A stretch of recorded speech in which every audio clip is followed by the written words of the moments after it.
Good evening, good afternoon, good day, ladies and gentlemen.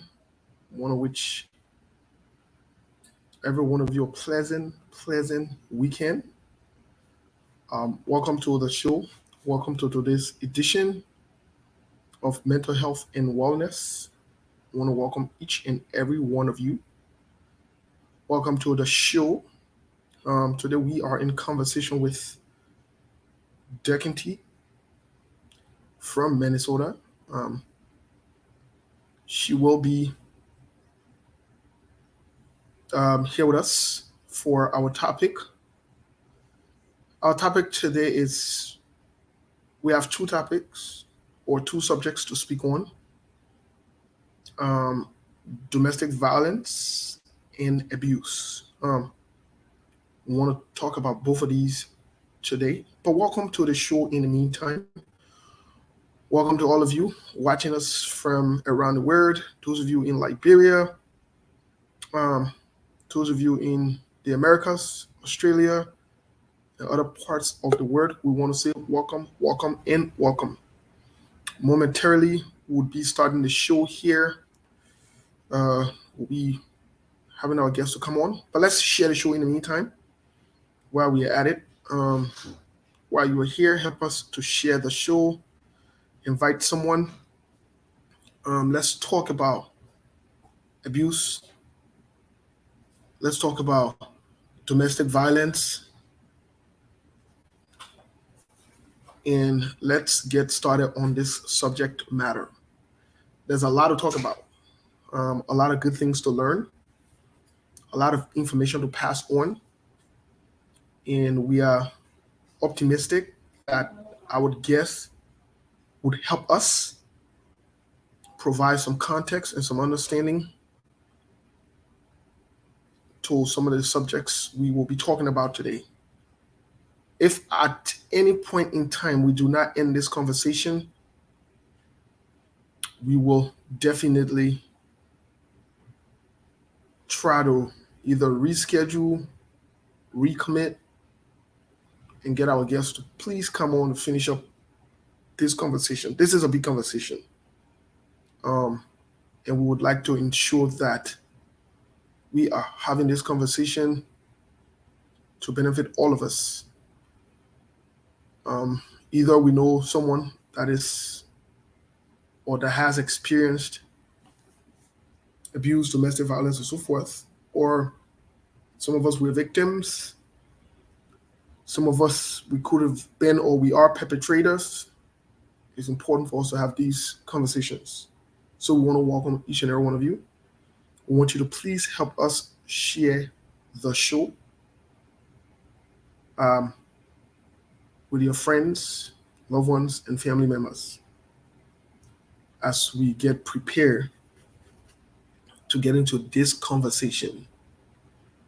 We want to have this conversation this afternoon. But before we go to the musical break quick to share the show and bring in our guests, let's do our disclaimer as usual. Our guest is already here. We'll do our normal disclaimer, get you in on this conversation, and like we'll say we move or we go from there. So let's share the show. Please help us. You know it's a big deal. Help us share the show, please and please. And we will be going strictly to our disclaimers. Well, every information shared here is for learning purposes. This is not a therapeutic session. We want to be clear. This is not a therapeutic session. This is to inform the public and provide education. This is for educational purposes. If you choose to come on here and say anything or provide any information, we cannot guarantee any. Again, we cannot guarantee any. We cannot guarantee any confidentiality or privacy, considering this is Facebook and this is open to the general public and to everyone else. So we just want to be sure that we're letting you know. There will be no politics on here, please. We can respectfully disagree. Let's be respectful to one another. Let's be respectful to our guests as well, please and please. What else? At some point, we could open the lines so that you can ask our guests questions or interact with our guests for the day. But in the meantime, you can also interact with us through the live feed where, you can post some of your questions, your concerns, and so on and so forth. So we look forward to your interactions. As we run quick to the musical break so that we can get right back to the show. While you're here, again, help us share the show, please. Invite someone, and let's do this really, really quick. Sorry there. Let's get a song really quick. As this song is playing in the background, we own no copyright to the song or the music that will play on the show today. Thank you. And let's share the show, guys. Let's invite someone.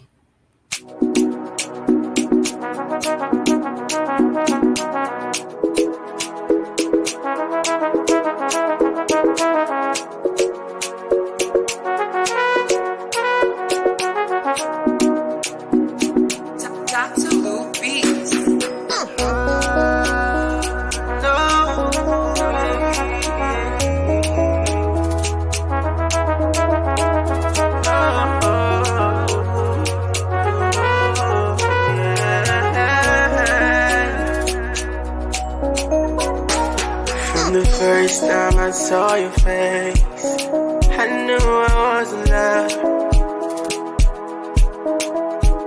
Baby, your smile takes my breath away. And they can say what I want, girl, I don't mind, as long as you are by my side. Baby, you smile of paradise. Baby, girl, come be my love life. How many times do you want me to say I love you? Cause then I tell the world I do. Even you want me, girl, I do. Baby, girl, come be my love life.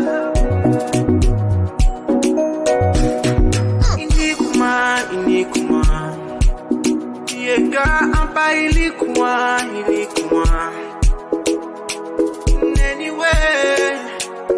Anyway, you will come on. How many times do you want me to say I love you? Cause when I tell the world I do. Even you want me, girl, I do. Baby, girl, come be my love life. How many times do you want me to say I love you? Cause when I tell the world I do. Even you want me, girl, I do. Baby, girl, come be my love for life. I need no painkiller, cause you took my pain away. Don't need umbrella, I will take the rain away.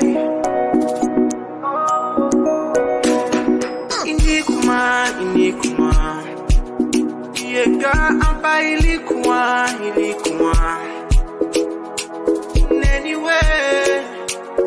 Anyway, you will come on. How many times do you want me to say I love you? Cause when I tell the world I do. Even you want me, girl, I do. Baby,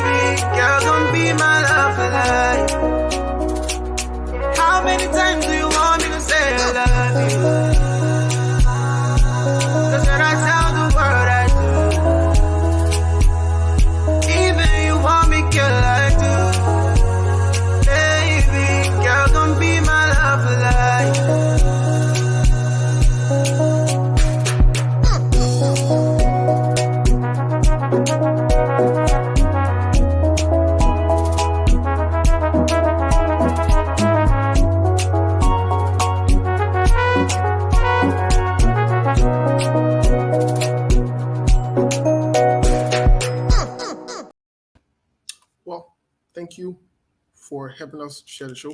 Today, like I said, our guest is Decontee. Let's get Decontee on here really quick. We'll jump straight into the conversation, but let's just before we get our guest, let's recognize one or two people so that we don't feel left out. We will definitely allocate the minutes that we take on to add you on, although recognize you. Now, if you don't write, we wouldn't know that you are here. So don't feel overlooked. It's just the fact that you did not write, and so you're not recognized to some extent. Alice, welcome to the show. SB Don, my man, welcome to the show. Share this show to Canada or in Canada. There, this show should be spread out like wildfire. SB in Canada. Are you in charge of Canada? Sandy, welcome to the show. Sandy is from California. Thank you for letting us know where you're from. Not like SB, who doesn't want us to know that he's from Canada. Idora, welcome to the show.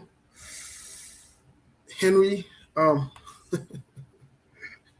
Henry is a brother, a friend, a brother. I'm a boy. We literally grew up together from first grade up until we left school. A brother, my man. Catch up after the show. We will talk. It's been a minute. I'll be in your in very soon, but let's talk behind closed doors. But thank you for being on, bro. You already know. Thank you for being on. So let's guys help us to share the show as we get on our guest here really quick. What's up, sister? Ayo. Can you hear me? Can y'all hear me right? Yes, definitely. We can hear you very loud and clear. Okay. Well, what's going on? Well, you called and I answered. Now, how much that I know my bill will be heavy. I can talk that one on air. I'm scared, to be honest. I'm very worried right now. Yeah, I'm worried. I'll give you family discount. All right, cool. Then I'll take it. So when I family discount, I'll take it. Well, some people don't know you. Some people are just joining us. Some people are following also from other parts of the world who do not know you. Who is Decontee? Okay. Well, I will stick to my professional aspect. I am. I don't want to bore the audience. I am a clinical mental health therapist in the state of Minnesota. And this is right up my alley as a chunk of what I do in my day-to-day life is provide group therapy for people who are court ordered after they have been charged with a domestic violent crime or assault crime. They're court ordered to come see the good doctor. Court ordered to come see me for treatment. So this is right up my alley. It's a topic I'm very comfortable discussing. So, and which state you from? I already said that. How you looking? What? There's no state on the map in the United States. Just ask the audience, the how you looking? What state would that be referring to? Oh wow! Well, I didn't know we have a state named that way, but it's good to know. Copy the code. I'm from Minnesota. I live and work in Minnesota. Oh, you are from Minnesota. Wow. Yes. Oh wow! I didn't know that. Oh my goodness. Well, thank you so much for always honoring our invite, even at the very last minute. You do not hesitate. Thank you, thank you, and thank you. I want to just before we get into the conversation, really quick. I know probably we might not end this conversation today. We might push it back because we wouldn't probably cover some things, because I would like for us to take our own time and talk this, because this is relatable, it's realistic, and there are different impacts, there are different ways this thing can go. So the first thing I wanted to ask you is, this court order groups or individual session or family session that you conduct, are some of these under petitioning? Are some of these most of the time, do they petition some of these guys to come? Okay. Okay. I see where you're Right. going And with so, it. and so, if they're petition, what does that word petition mean to maybe my old man all the way back in Tucson, Grand Jide, the other old man all the way in Zozo, some of them in Banima Kante, Bon Kante, Zwenzu, all the Liberian people that are in the United States and in the high looking state, or however you want to term it as. How does it relate to them? What does that mean? So petition pretty much means that the court has recognized you have a habit, you have a destructive pattern, that you need to come see me so that you can learn some new skills.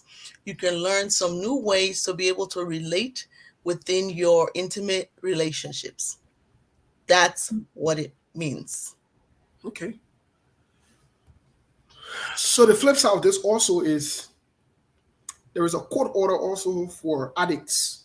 Mm-hmm. So when they take your driver's license from you, they make it mandatory. And here's the thing with the court order. And that's something that you can go argue. And now your Liberian thing. And now when you're petition, you got no option. The police will come and look for you. If you are at your job, they will pick you up from there. It's very powerful. It's strictly no if and then about it. You don't argue, you don't defend it, you don't make excuses. The police, whoever it is, they will come and provide you with that order, take you. If that 30 days you're supposed to be there in that place. So let's take if you're petition to go to an inpatient rehab or something because you're not mentally stable or substance abuse or whatever, guess what? You'll go for that 30 days. Mm-hmm. You will. So you don't want to piss certain people off to petition you or powers to that be.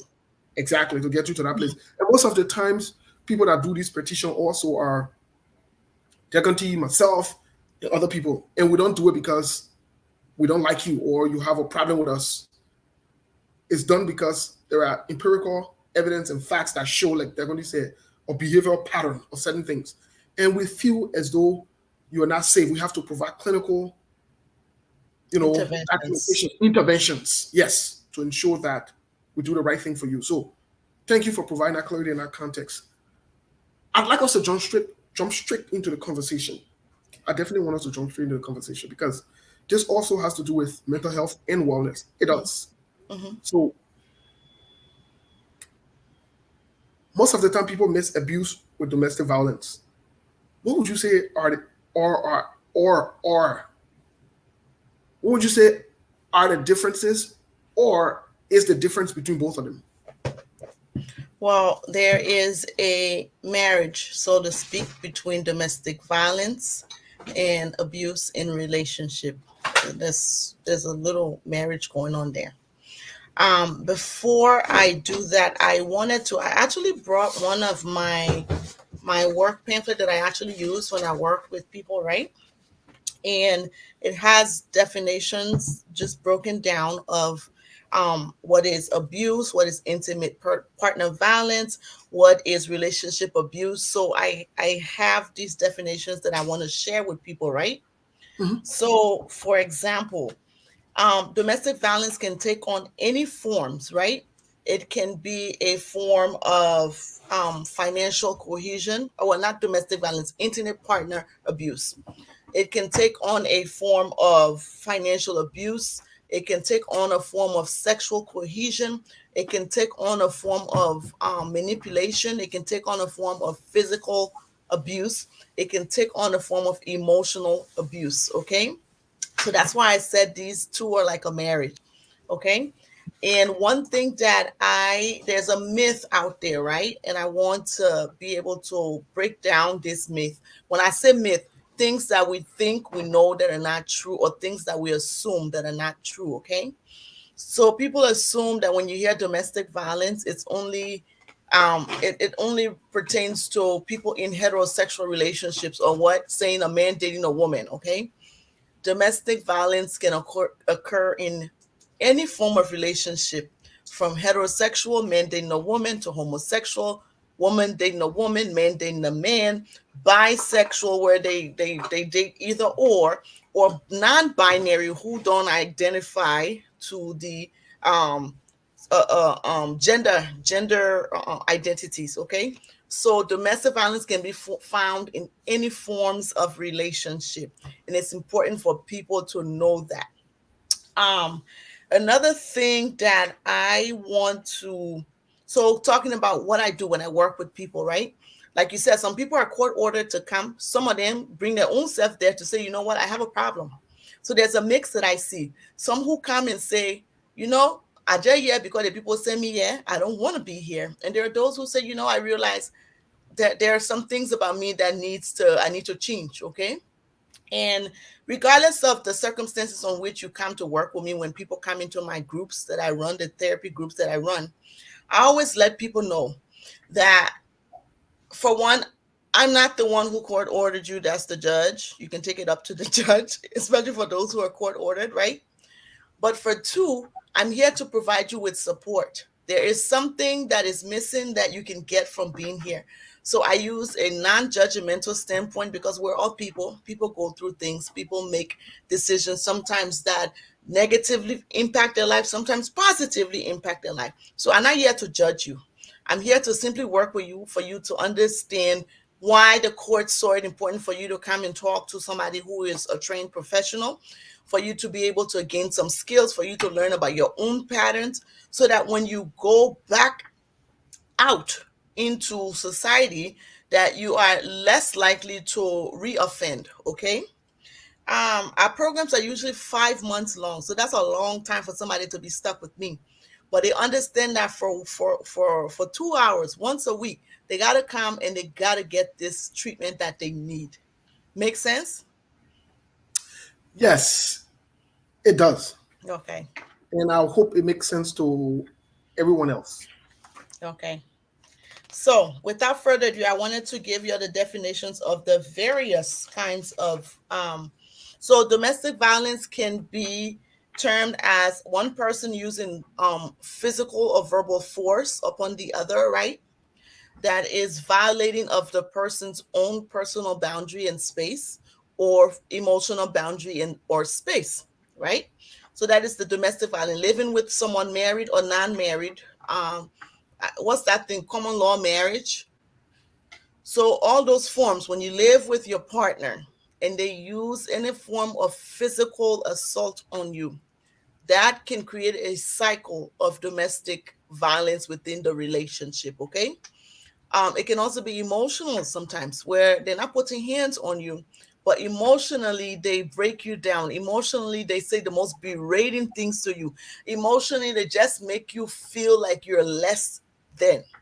Okay. Or they use manipulation in the relationship, right? Where they make you, again, feeling like less than, is a form used to control. So what we talk about when we talk about forms of domestic violence or these patterns, I teach people that these patterns are all a pattern used to maintain power and control. Once you understand the wheel of power and control and the cycle that goes through, then you understand what is at play. Okay.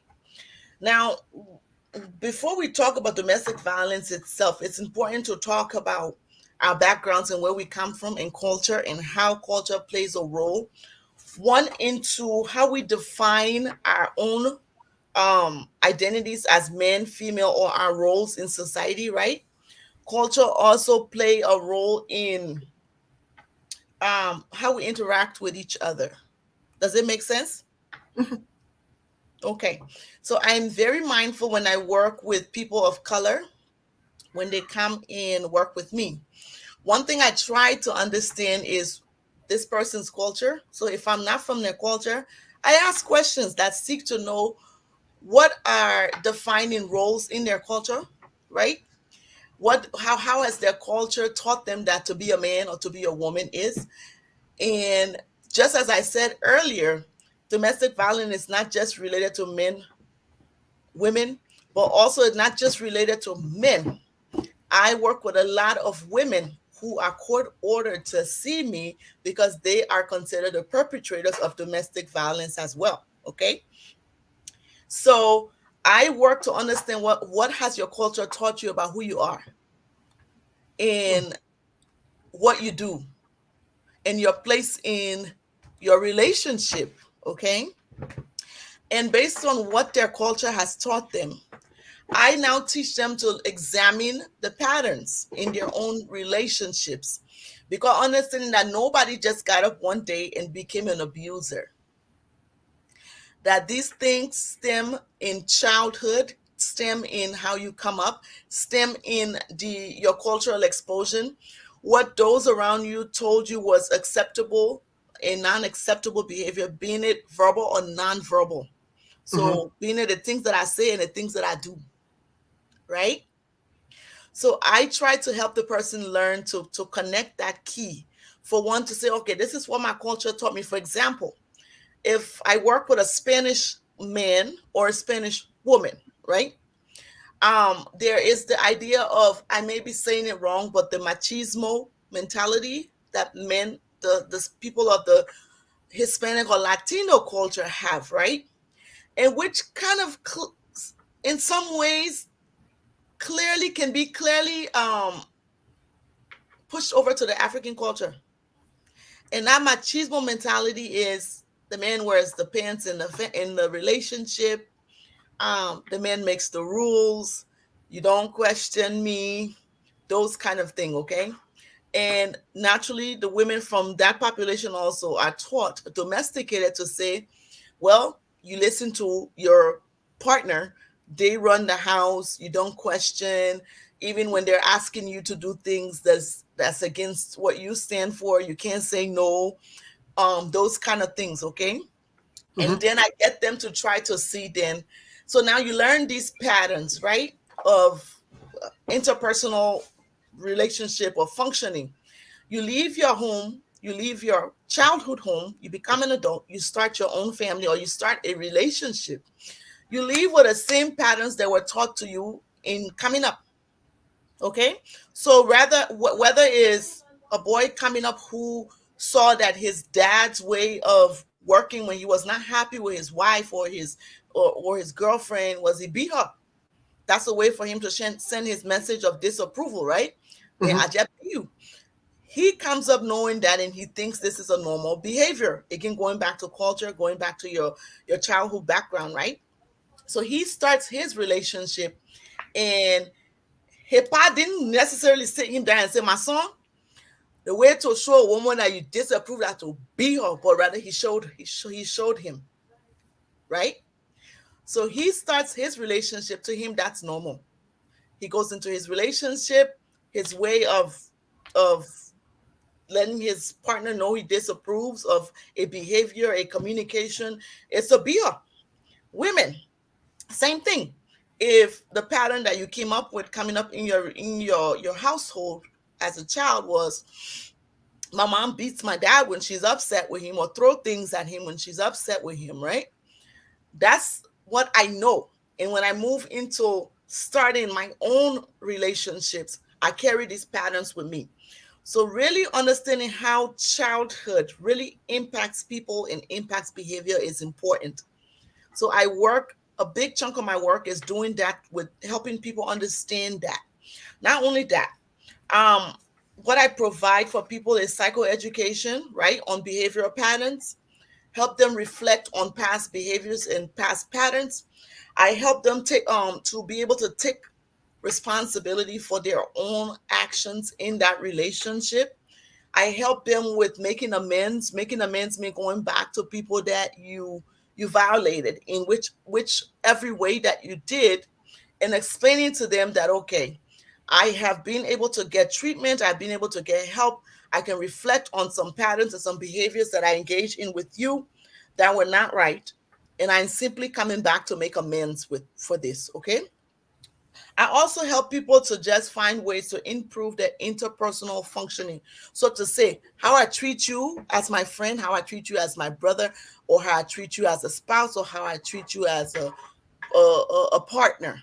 Okay, that I learn better ways of communicating when you have all right to your emotions. So when I'm upset about any given thing, I own my emotion, but understanding what I do with that emotion also is important. Okay. So far, Well, it making sense? so far it's making sense. Now that you're going slower and easier with us, it's making more sense. But then I'd want to go back. I want to take you back because we're going to work our way through some of these basic things so that we can understand later context for this conversation. This topic, these two topics here, or two things that we're going to talk about today, they're very big. I want to ask you about the patterns that you talked about, and also how culture, society, and other things. What is the role of religion in abuse and domestic violence? What do you think are the roles of religion? That's another aspect that I take in mind and I'm considerate of when I work with people, right? What are their religious background? I always ask them, is there any religious importance or affiliation or religious norms that's important for me to know when I work with? I ask people that off the back when I do their diagnostic assessment, okay? Because I Mhm. need to understand what role religion plays into the formation of this person's identity, who they are, and how they behave. Okay. So religion does play a role. For example, a Catholic, um, the person who identifies as Christian Catholic, for example, right, may come to me and say that, well, the Bible says again, the man is the head of his household, right? That this Mhm. is what I believe to be true, and this is how I operate. My role is not to tell you that your religion is right or wrong.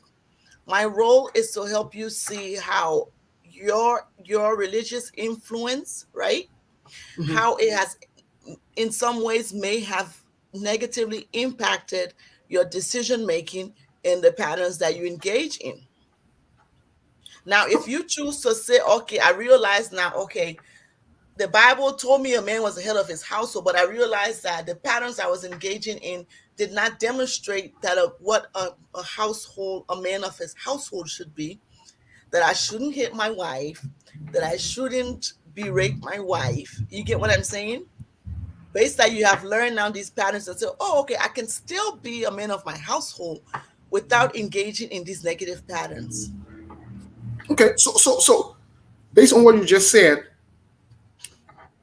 does the Bible confirms that Hispanic saying or that some African cultural belief and practice, which in Hispanic is termed as machismo? Yes. Does the Bible confirm that, considering the Bible inserts or puts man as the authority of the house or the home? And so some religious beliefs, some religious practices, they've pushed this agenda wherein the woman is subjected to the man automatically. Whatever he says goes, whether it is running a household on a daily basis or even in intimate relationships. What do you say about that before we come to the rape and other parts of it as well? Okay. So again, it is not my place to tell anyone what their religious affiliation should be, what you choose to believe in religiously. It is not my place. It is my place to know how you're impacted by your religious view, and for me to teach you or for me to help you be able to connect the dots, see your own behavioral patterns outside of religion, and see if this is a positive or negative thing or behavior that I'm engaging in. So I'm Okay. not here to tell you what to believe. I'm Okay. only here to have you take a step back from what you from your religion, from what you know, what your religion tells you, and then we look at the behavioral patterns and Okay. see if is this in any way a negative or positive behavioral pattern. And if it come out to be okay, well, hitting my wife and making her feel less than is probably not of my religion or God or godly, then it's okay. I can still be head of my household, but I can do it in healthy ways. I can do it by honoring my wife, by honoring my children. I can do it by not engaging in violence, by striking my wife, striking my partner. Makes sense to you? Yes, it does make sense. And I would have to agree with you, especially from a professional standpoint. Somebody asked me before, can you tell somebody to get a divorce? It's not normally in our place to say get a divorce or not get a divorce. It's not. Just to be clear, we'll support you, we'll guide you. Your decision will respect it and will honor it. But let's move forward a little bit because when it comes to the issue of abuse and domestic violence, also, some women have complained.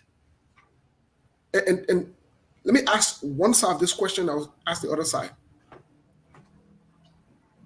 Some women, maybe in the African setting or the Liberian setting, let me restrict it to that, would say, if the man not be me, I don't think he's in love with me. I don't think he showed me any love if this man not be me. Or if they don't talk so with a man, if they don't get to the point where they get physical with a man, they do not feel love. What do you say to these women or people who have that belief system? So going back to culture and the role that culture plays in who we are and our upbringing, right? If what you saw coming up was after my papa beat my mom, then he bought her this really nice gift, then it was like, oh, he loves her. Or you hear the blaming where we shift blames, right? Of because I love you so much and you just make me so mad, that's why I beat you and I hate you, right? So understanding the part that our upbringing plays tells a lot about how we form identities and our perception in relationships. Okay. So then let's get to the aspect of the abuse part of it because sometimes it seems as though some women might be endorsing or enhancing abuse or domestic violence because someone beats you and they offer you a gift to tell you they're sorry, or they hit you physically, or they emotionally, or they insult you, or they bring you down, whatever it is. They say verbal things to you, sometimes in front of the children, in front of other family members, or whatever it is. But they come back and give you some kind of nice gift, or they take you to the restaurant, or they take you on a trip, and automatically it's pushed under the rug or it's forgotten. On the contrary, some women have also complained that I'm tired and you want to get intimate or you want to have sex with me. I don't want to do it. It's my body. There are two sides to this. And the man forces his way. It's termed as rape. What do you say to men or women, on the other hand, that would do that? So before I go there, I wanted to say something, right? There, I wish I'd drawn it out for you so I can show them what I mean, but I will just talk about it and use my hand. Okay. So not the domestic violence or intimate partner abuse doesn't necessarily have to happen 24 hours a day or for the whole length of the relationship. Okay. So we know that there is a pattern or cycle that occurs, right? And that cycle is the cycle of love and courting, right? That's followed by tension in a relationship and then abuse. And then the cycle goes back around where things are okay for a while and then things get tough and then abuse. So in the length of that relationship, it can be a 10-year relationship, it can be a 6-month relationship. They go through that cycle. There's no time length to which each cycle lasts, but that cycle will continue to go around and around if if help is not sought. Okay. Then also to answer your question of women who endorse this behavior, so to speak, right? To say that your spouse beats you, buys you gift, then it shows he loves you. Well, let's go back to what culture has taught us about who we are as women, our place in society, the labels that we must have. As in, you must be married, you must have children in order for you to be of a certain social status, okay, or to be accepted, socially accepted, okay. So if marriage is way up here in your culture for you as a woman, right, and not only that, but what your parents have taught you about, um, and I'm not here to define anybody's culture for them or to tell them they're right or wrong. But if you come from a culture that disapproves of divorce or a religion that disapproves of divorce, right? Mhm. Where they send you back home and say that your marriage could deal with it, right? Right. So it's in so many sense sending you a message of you're powerless and you're gonna ride this thing out regardless of the outcome, Hmm. right? So we have to move away from that culture that preaches this dysfunctional way of being, to Right. say that yes, marriage is an institution, marriage should be honored, but in order for marriage to be enjoyable, in order for marriage to be mutually gaining, that both people got to be able to honor the rules of marriage. We just Hmm. don't put the burden on one person. Okay. Okay. That's a I see you shaking your head. well, for some who might not be behind closed door, who do not understand where some of these professional stands would come from, they might not understand, and it will take a while for them to get it. But I get what you're saying. The general public would probably want a straightforward answer: yes or no. You can leave, you can stay. But I want to push you a little more on this aspect of abuse or domestic violence and so forth. Some men have complained, and some women have mastered the act of using sexual intimacy as a punishment tool or as a punishment method within a relationship, which could be termed as an abuse as well to Hmm. some men or for Hmm. some men. What do you say to these women or to these men who do that? What would you say? Okay, so you hit a point that I was going to address later on as forms of abuse, and that goes to sexual cohesion or reproductive cohesion, okay? Which Mhm. is things that I teach people about that come, okay? So when you talk about sexual cohesion, where you say, or incohesion or punishment, or whatever you want to call it, right? Where a woman will use withholding sexual intercourse from their partner as a way of punishment, right? Right. Hmm. So again, when you look at healthy versus unhealthy behavioral patterns, and you understand that in a mutually enjoyable or exclusive relationship, sexual intimacy is part of that enjoyable thing, or mutually enjoyable or expected thing that brings that puts that relationship together, right? Hmm. So understanding that you're not, so you holding sex against your partner does not address the behavior that's really you're mad at. Okay. Hmm. So you withholding sex really don't solve the problem end of the day. You withhold sex, he can go 2, 3, however long you keep him from sex, or vice versa, whatever, right? And one or two things might happen. They can wait for you to the end of it, or they can go outside and get it. And when you decide to give it, they get it, but it still does not address why you took this action. So understanding instead that instead of using this as a bartering a thing in your relationship, to say let's learn healthy ways of addressing issues when they come up, so that I don't have to engage in this pattern or this behavior here. Hmm. Okay. That that makes sense. But and then on the contrary, how does this impact the relationship or the marriage for the long term standpoint? What do you say in terms of coming back or recycling back to maybe rape or abuse? Because here is a man that might not want to go out because his religious belief, culture, and society might not permit him to do that.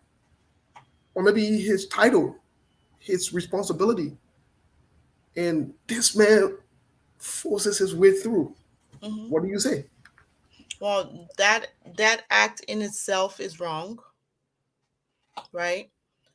Forcing someone against their will, whether it's sexual, whether it's financial, whether it's any kind of force that is used against someone else's will, should should not be condoned or should not be praised. right?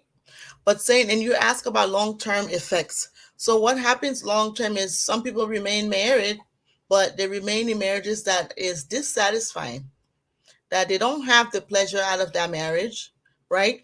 They remain in marriages that I just yell and I just hear now because one society expects me to be married, or two, and here because the children are here, but not rather that we find each other to be a life partner, that we find each other to be two people that want to grow, bond, and continue this life together. But rather than just like almost like a jail sentence that I just here now because my people is I can't divorce my people or society, or because I be made in society I can't divorce. So then it's like, what becomes of this thing that you were supposed to create together now that is almost defined by what these outside expectations? Okay, so I want to talk now. Now that we've talked about, now that we're kind of zooming on intimate relationships, marriage, and so forth. Now I want to expand this conversation to casual relationships, parental relationship in terms of abuse or domestic violence. What do you say to friends who join a group, join a clique or team, and maybe they're bullied in that group? They're used as pawns or whatever you want to term it as to either go after other people, get into drama, or get into the unnecessary noise. What do you say? Is this any form of abuse? If so, how is it applicable in terms of abuse? Yes, abuse doesn't always have to be an intimate form of abuse. Abuse can happen within families. Abuse can happen at jobs. Abuse can happen in a social construct. Abuse can happen on many different forms. Again, abuse is taking power, right? Um, over somebody else. So if you're in a friendship that only your friend expect to when you go out to pay, um, that only your friend expect to Or Charo. exactly right. That only your friend expect to put more into relationships. So whether that cooking or whether that friend coming to visit. So anytime that the power is restricted to just one person being the one that calls the shots, in a sense. Now, when I think of the child and parent um, relationship, that's the only place where things can kind of be uneven in the sense that parents have a role that they play as parents, right? But understanding then how far is too far as my role as a parent versus I am totally breaking this child's down, this child's identity, this child's self-esteem. Does it make sense? It does. Okay.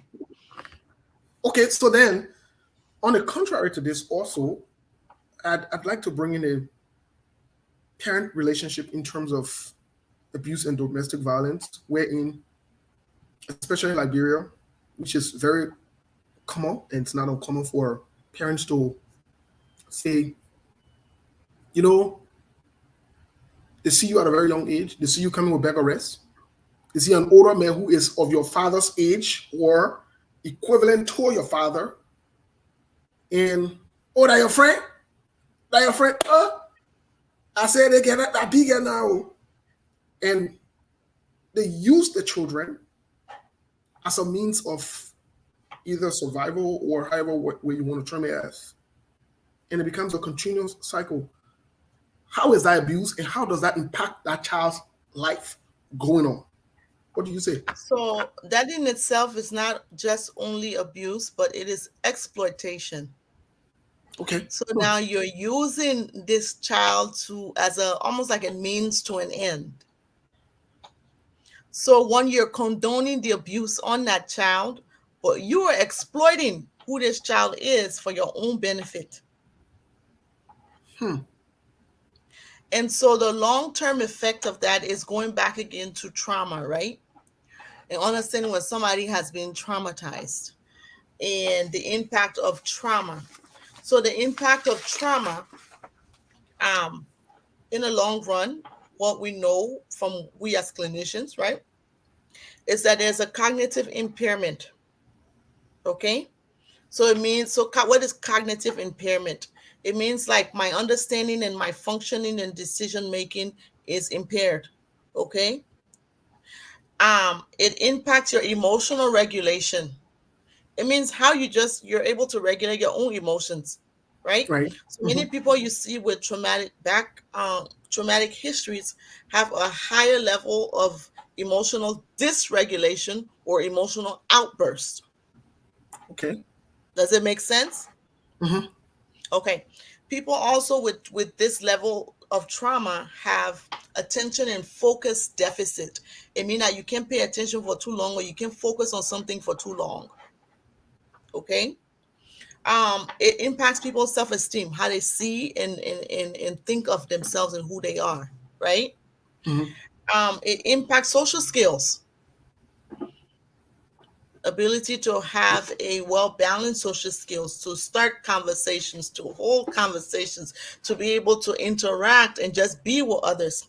It also impacts sleep cycles or it brings about sleep disturbance.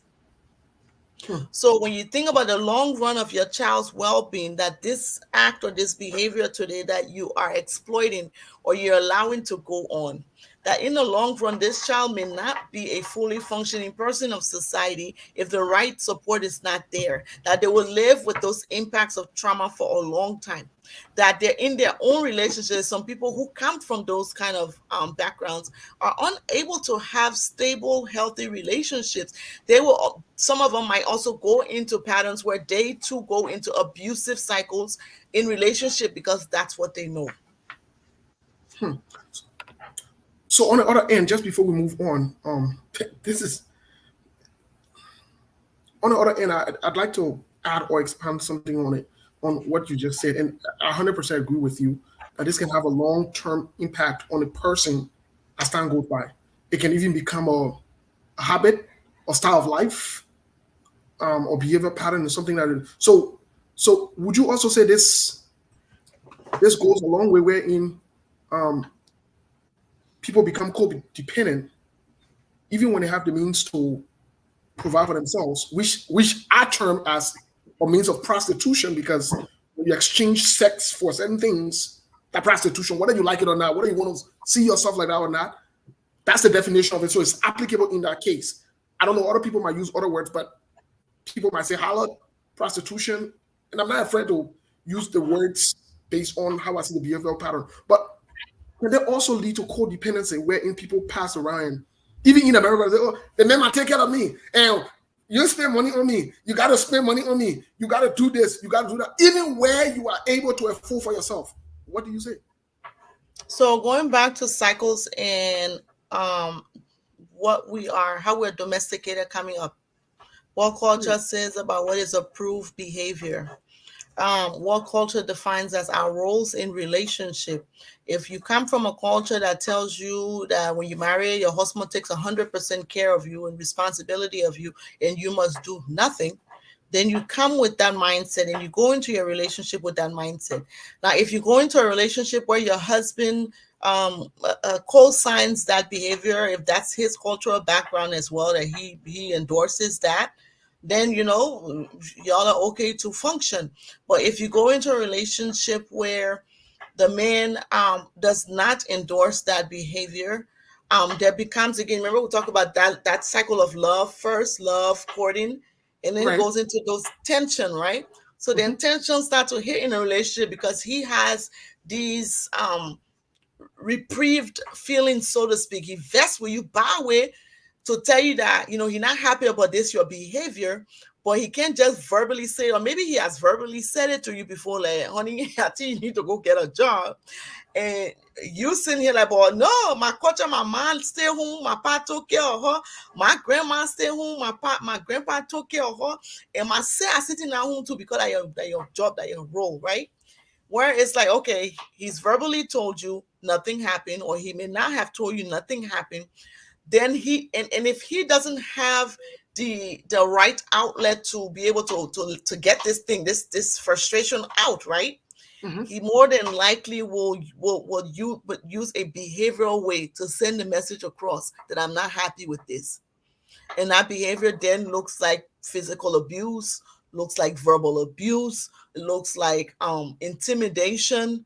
Then, in that sense, is it coming together?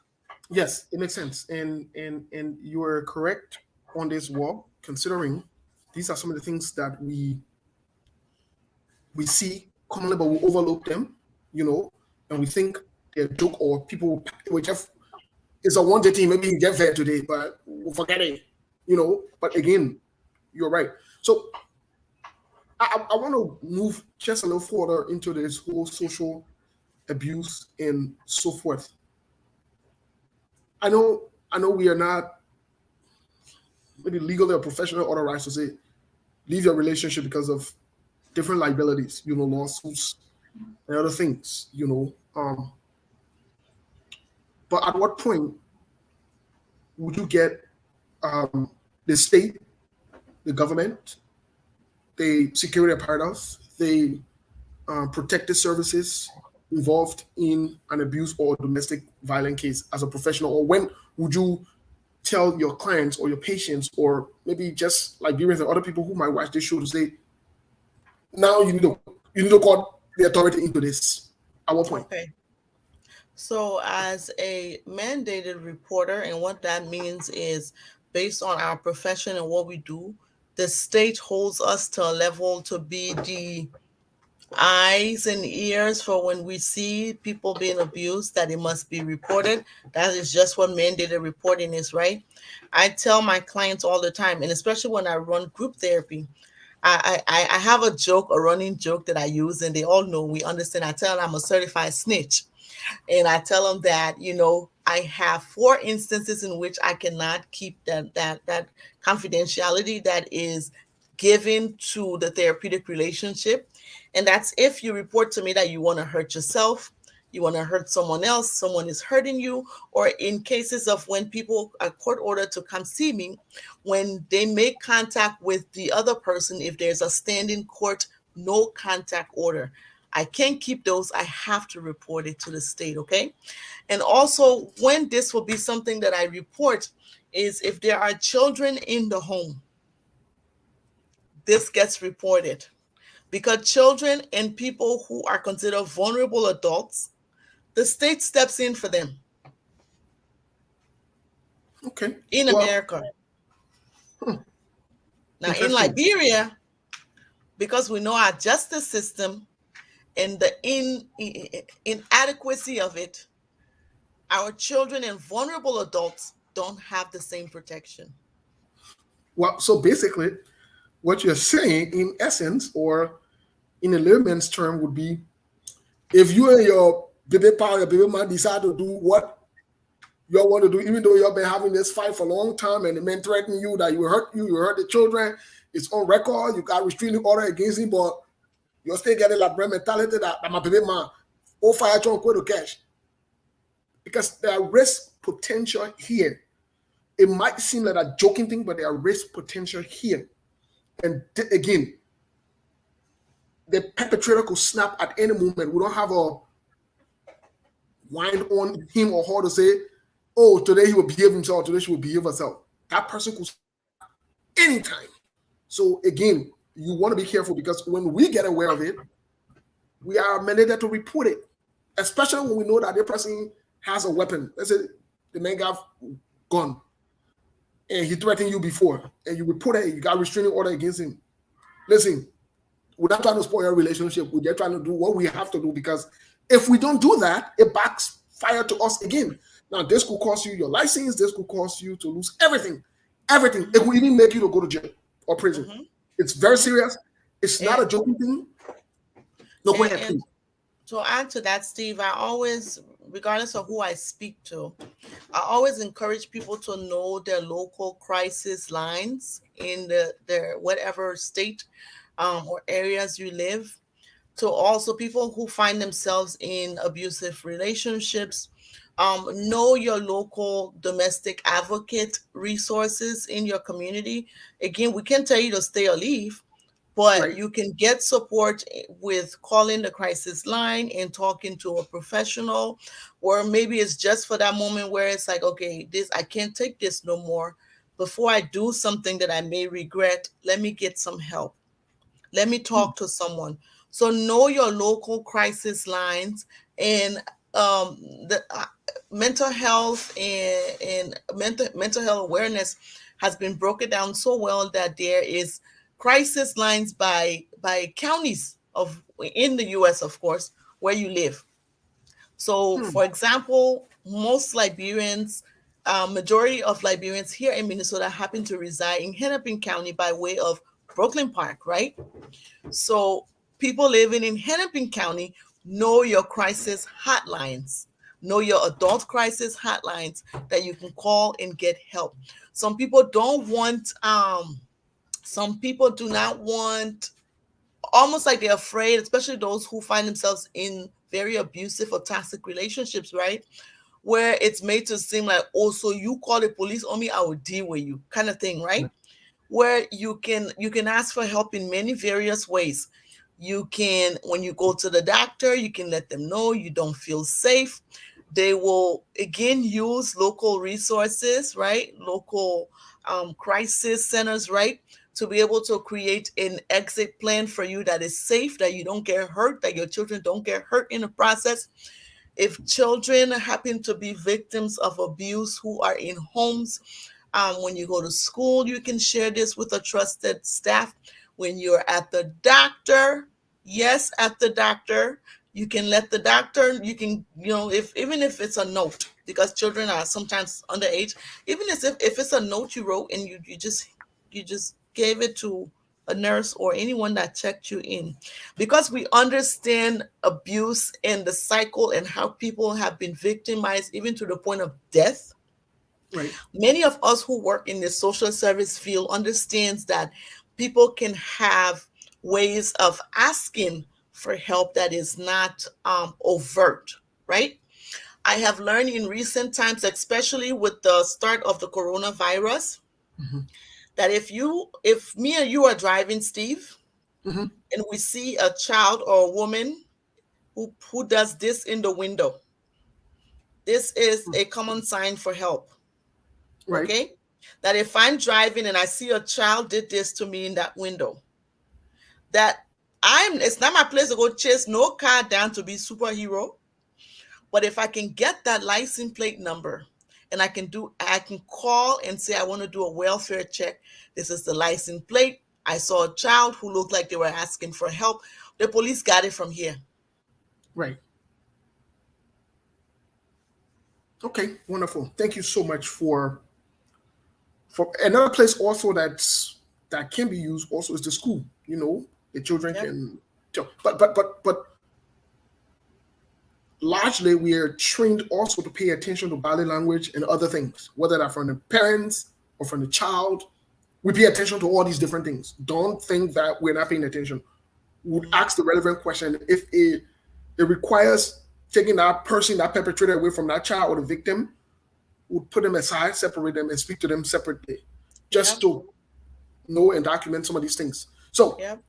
today, unfortunately, we were not able to cover how these things impact children. What are some of the signs and symptoms we can look for abuse, domestic violence, other stuff? We're not even able to dive into it today. But we would like to open the lines to see if people want to interact.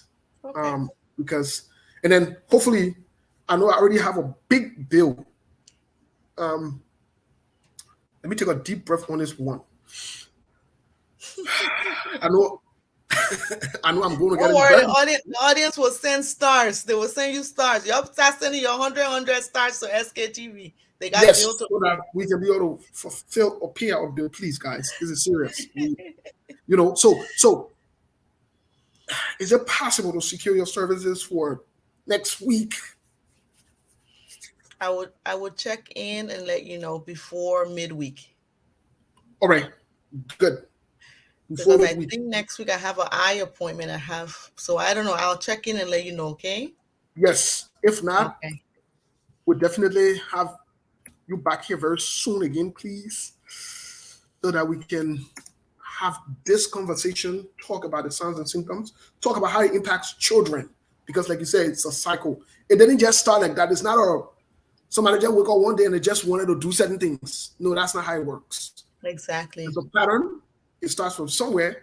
Remember when we talked about human growth and development? We talked about the 8 stages of the things that were happening at a certain stage would impact the life of a child or would impact the family, for life, whether you like it or not. So And the way we those act today, yes, the way we act, react, and behave, they are the combination of society, culture, religion, and other experiences we had over the years. They're not, you didn't just start acting the way you want to act today. No way. Mhm. There's a pattern. You probably don't know about it or you haven't paid attention to it, but there is a pattern. So let's put the number on here. In the meantime, we'll read 1 or 2 comments. Let's put a number up on here. That is the number to call. We'll take about 5 calls or so, just so we don't take up your time. We'll take about 5 calls or so, or questions. In the meantime, we'll run through the comments sections and look through 1 or 2 comments here and see what's going on. As you can see, last week we started off with defense mechanism. And if Decontee is not available, we'll finish up defense mechanism next week. Definitely we'll pick up. We are also in touch with Masa Dopo to have Mas come on here with us. Her schedule has been tight. She's as busy as every one of us, but we are still having this conversation behind closed door. We're hoping very soon she can join us to have a conversation as well. And we, as we promised you, would be bringing,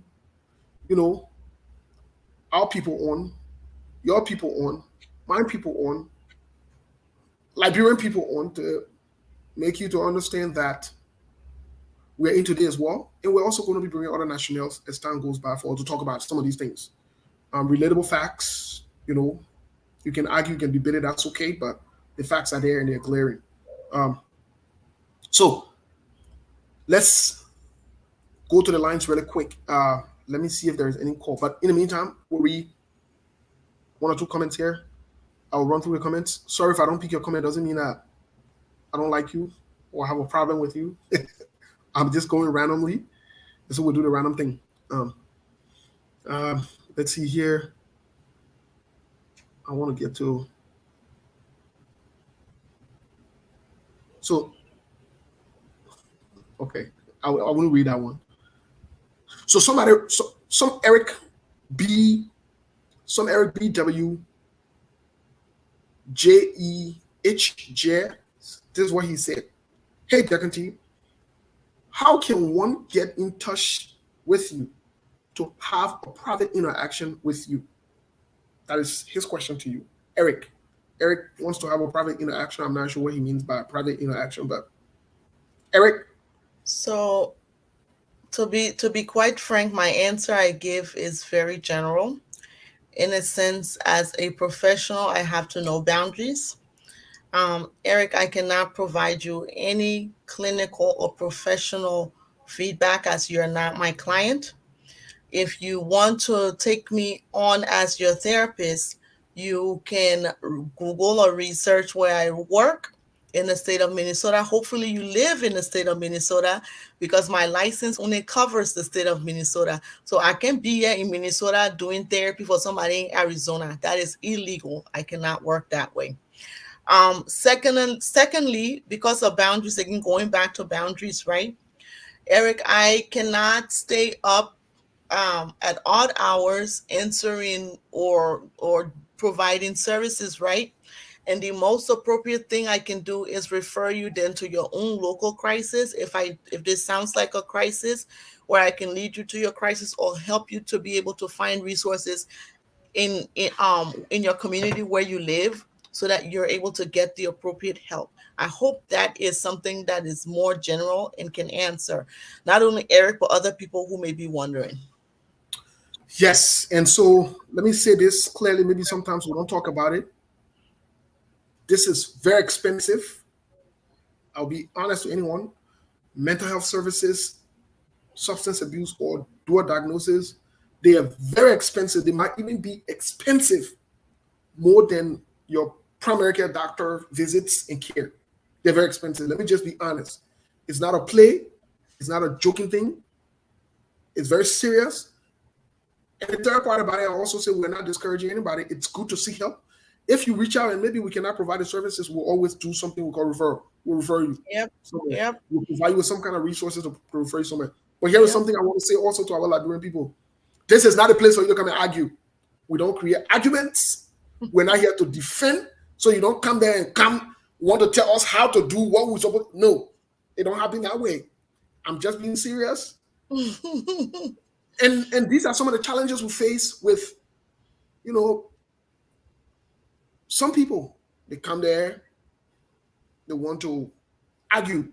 They want to create a scene where they want to tell you how you should treat them.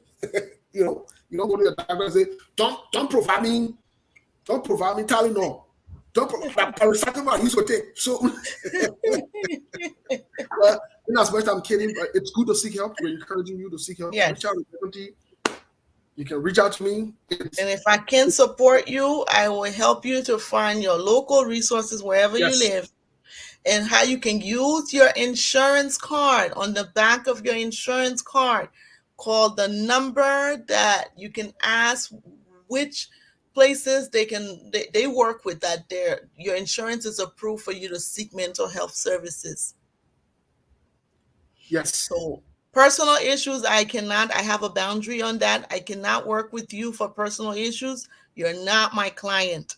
If you want to become my client, make sure you are based in Minnesota and you come through my employer and you specifically ask to work with me. By then, we sign a confidential and we sign a contract that we are in a professional relationship. But outside of that, I can't do that. That's a boundary that I keep for myself. Let me make the other one clear. We sometimes don't understand. You can't not. I'll say it again. You can do it. You can do it. You have the right to try. But you cannot come to seek help and try to holler at your counselor or your therapist. There's no way we can do that. That's a huge boundary issue. There is no way we can do that. And this is serious, as much as it sounds funny, because ethically, morally, professionally, we would get in trouble. Yes. So let's take, for example, in the state of Arizona, let's say you had a client who was your client for 1 year.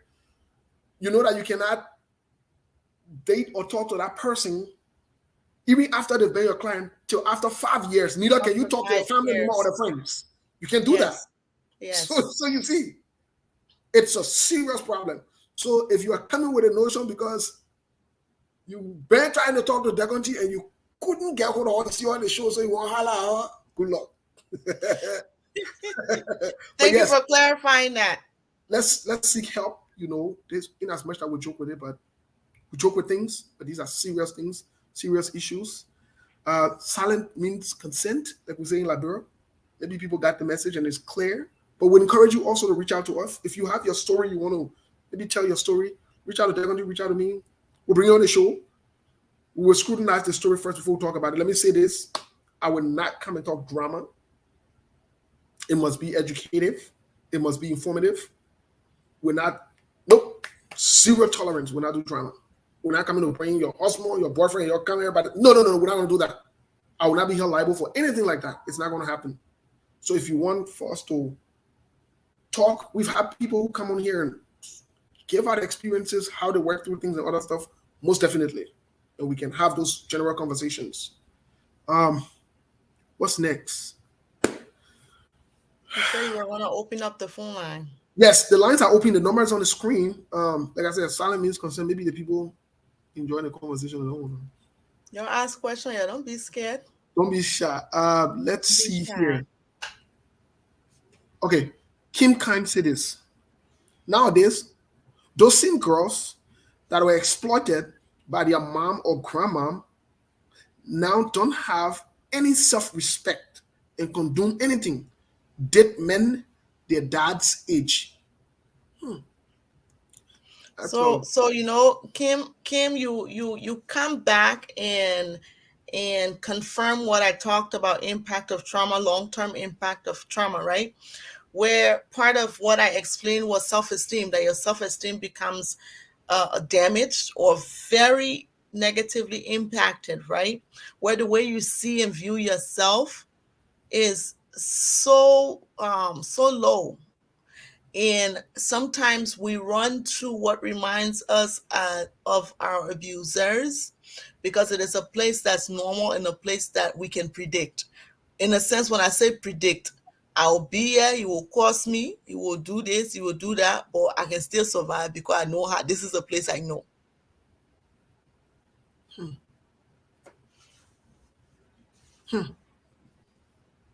Okay. Well, I don't know. This is very interesting. We'll be back next week, guys. We have a lot of things to do. We got to keep running. Some of us every day we're running. We back. We got different, but definitely. So we'll be back next week. Decontee, is there anything you want to add based on what we just touched on today before next week? I know we'll go back into into other things, but anything you wanted to add on or subtract before we make the announcement, get your partner comments, and call your day. I can go right into my part comments if that's okay. Okay, so then let me make the announcements, please. Okay, Is that okay with you? go ahead. Great. And you said you were going to send the bills. We'll talk behind the scene, right? All right, cool. We'll take the bill. We ain't get a problem on that one. With bills, but we can take it. And we can get payment plan. We can get on payment plan. Anything we can do it. Now with this therapist, no payment plan over here. Payment plan. Yeah, but tomorrow at 2 p.m. Eastern time, we'll be back on SKTV. We're having a national conversation tomorrow, and the conversation will be focused on dual citizenship. We'll try our best to avoid it out of politics. We've got the bills from the Senate. We want to make sure we have a hard copy because the people in the Senate, they have been hiding the bill since they passed the bill. They've been keeping it like a top secret. They didn't want, but we got the bills. We have a hard copy. We're going to have Leo from Canada joining us tomorrow to have this conversation as to how this bill is discriminatory to you, to me, to our children, and to other people. We're going to talk about it. We're also going to tell you, shockingly, some of your senators, some of the people we supported, they signed this bill. We're going to talk about it tomorrow. We are going to talk about it. It's going to be non-political, but I believe that this nonsense must stop. You can't come to the people in the diaspora, ask us to give us our hard-earned money. We gave you our hard-earned money. Some of you, you're watching some of your fake pages, and you'll watch this podcast later. You'll come here, we collect things for you, we introduce you to people. Then later on, you'll go Liberia, you'll make bills, you'll make laws that even somebody like Prince Johnson, who fought war, refused to sign that bill. Y'all who never fought war, y'all sign a bill. This is unfair. This is unfair. It's unacceptable. You can't use people like that. That's wrong. Tomorrow we'll talk about it here. We'll let you know, your senators and the people that are signing this bill, we'll let you know. And we'll talk about it in details. I personally hold no punches because I never brought war to Liberia. I'm not responsible for leaving Liberia. I didn't play any role in it. So I don't think me, my children, my family members, my friends, and my loved ones should be restricted because we came to other countries that gave us opportunities. I think it is wrong, and this must stop. We'll have this conversation tomorrow. So we have Leo. On Sunday, we have the Minister of Internal Affairs for Liberia. We're having on here to talk about other things. So brace yourself for tomorrow. Brace yourself for tomorrow. Your favorite senators, your favorite politicians, we inside tomorrow. They're going to give us your parting comment, please, and thank you so much. Thank you and thank you. As always, it is humbling to be here. It is humbling to be able to talk to our people, that we start to learn about mental health. We start to make it a conversation that's okay to have in our communities, in the barber shop, when we to work with the CNN, or when we are cookouts, that this is something that is okay to talk about. Let us continue to encourage each other. We who are impacted by any kind of mental health condition, to seek professional help, so that we can be able to lower long-term impacts that these various mental health conditions can tend to have on us. In that sense, my people, when we learn better, we must do better. So I am here anytime SKTV calls on me with the right price. We can talk some things out, and call me next week, if time permits, or the week after. I'll be back to give my input. Thank you as always. Well, the good thing is, even when we pay, we still got a refund, because my nephew and my nieces got my back. The same thing, like you use that money to go buy, they will break it for me on my behalf. Either way, it's a win-win for us, and we move. But thank you, guys. Let's call it a weekend. We also want to let the general public know the state of Arizona, we are bereaved. Please, you can check our page, Liberian Association of Arizona. We are there. The information, the numbers are there. The Lobo family, George Lobo, a brother, a friend, lost their mother about a week ago today. It's been a week today, because it was last Friday. Lost their mother, and we're in sympathy with the family. Yes, if you go to Liberian Association of Arizona, you will see their numbers and the information to contact them and to reach them.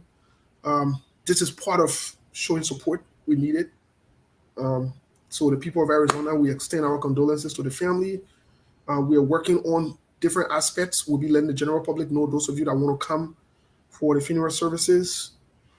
I can say to you, because I've been part of the meetings and some of the preparations, that a burial service and funeral services is scheduled tentatively for the 23rd of July. We will be seeking contributions and other things, other ways to support, but we'll get back with you. We're finalizing some of the meetings today and tomorrow. We should be getting back to the general public, but let's keep them in your prayers. Let's reach out. Let's show support for one another. We've met on social media. We've become a big family. Some people we have not seen in person. Good evening, my sister. We not hang out. We not take our picture. I come in. Just for you to give me discount on that, for you to get SKTV discount, come go put me a picture on. It went now work. It went now work.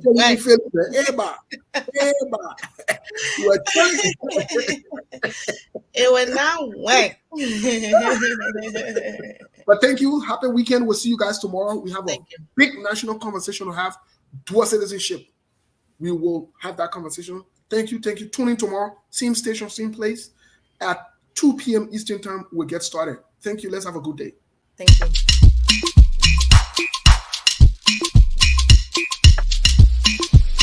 Lump.